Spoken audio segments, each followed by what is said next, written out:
Bonjour à tous, Jean-François Périnet-Marquet, architecte, responsable du bureau d'architecture APMA, basé à Rouen, spécialiste en équipement sportif et notamment les piscines.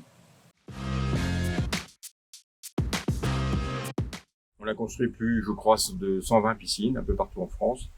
On en a construit une en Chine, on a construit en Belgique, ou des grandes piscines comme celle de Limoges ou celle de Libourne. On vient d'ouvrir une près de Lille à Carvin, qui sont des grands équipements. Plus près d'ici, on a réalisé par le passé celle de Lons-le-Saunier de Louan.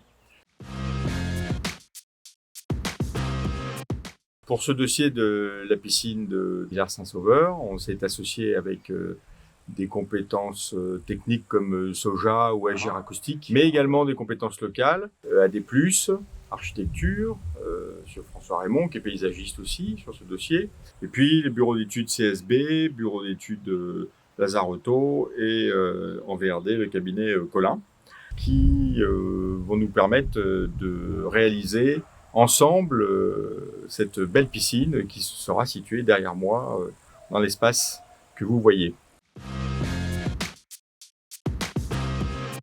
Le gros du bâtiment sera constitué d'un bassin de 25 mètres, d'un grand bassin ludique et d'une plaine de jeu, et également un toboggan qui seront couverts pour fonctionner toute l'année. Donc le bâtiment va se placer entre le parking existant, que vous connaissez bien, et la zone où nous sommes là actuellement. Une partie qui va sembler sortir de terre avec quelques éléments de pierre, quelque chose de très engravé.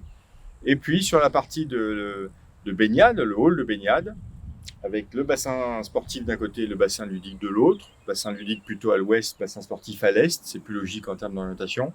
On a proposé une toiture le plus légère possible, dont les deux côtés vont s'envoler vers le ciel et permettre aux usagers qui vont être dans la piscine, les baigneurs, de profiter des montagnes de chaque côté, à l'est et à l'ouest. Et puis l'ensemble de la piscine va s'ouvrir au sud, dans l'axe de la vallée, qui va permettre d'avoir une très belle perspective.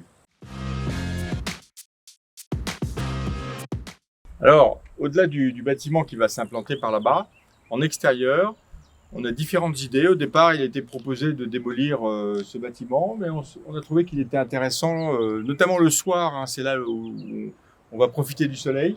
On va raser la partie haute de ce bâtiment et on va le transformer en terrasse en partie haute. Et puis la partie basse, on va conserver une partie qui va nous permettre de ranger du matériel de jardin et nécessaire aux extérieurs.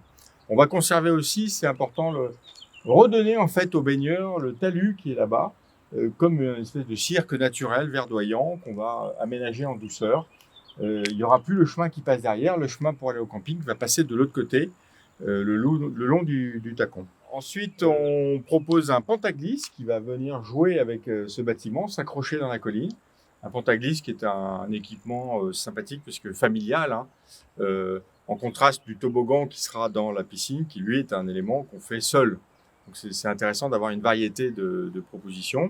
Au devant du bâtiment, à l'extérieur, il y aura un complément d'espace de splash pad, espace pour les petits, les enfants, c'est-à-dire une surface sans eau pratiquement. Il y a juste quelques jets d'eau qui sortent sur un sol souple. Ce bassin va être réduit, transformé en bassin ludique extérieur. Donc on va profiter du trou, on va profiter de la maçonnerie. Et puis dans le prolongement du bâtiment, un centre de bien-être avec des saunas, des hammams, un bassin intérieur-extérieur qui permettra de nager, des bains bouillonnants, toute une programmation superbe. Un jardin pour le bien-être et qui profite du sud et de l'ouest dans une ambiance un peu différente. Dans la conjoncture actuelle qui est assez compliquée, avec des prix de gaz qui augmentent, des prix d'électricité qui augmentent, on a proposé sur cette piscine 3 solutions très intéressantes. Une chaufferie bois qui s'amortit dans une douzaine d'années et avec des subventions qui permettraient au bout de 12 ans donc, de faire des économies de fonctionnement et de ne pas être dépendant d'une solution gaz qui ne vient pas de France. On a proposé des panneaux photovoltaïques sur une partie du bâtiment qui produirait de l'électricité. C'est la même chose, il y a un investissement, mais au bout d'un certain temps, ça s'amortit et ça fait faire des économies. Et puis, on propose aussi une récupération d'énergie sur les douches. Quand vous avez pris votre douche, l'eau qui est très chaude, va réchauffer l'eau qui vient et on fait des économies de calories.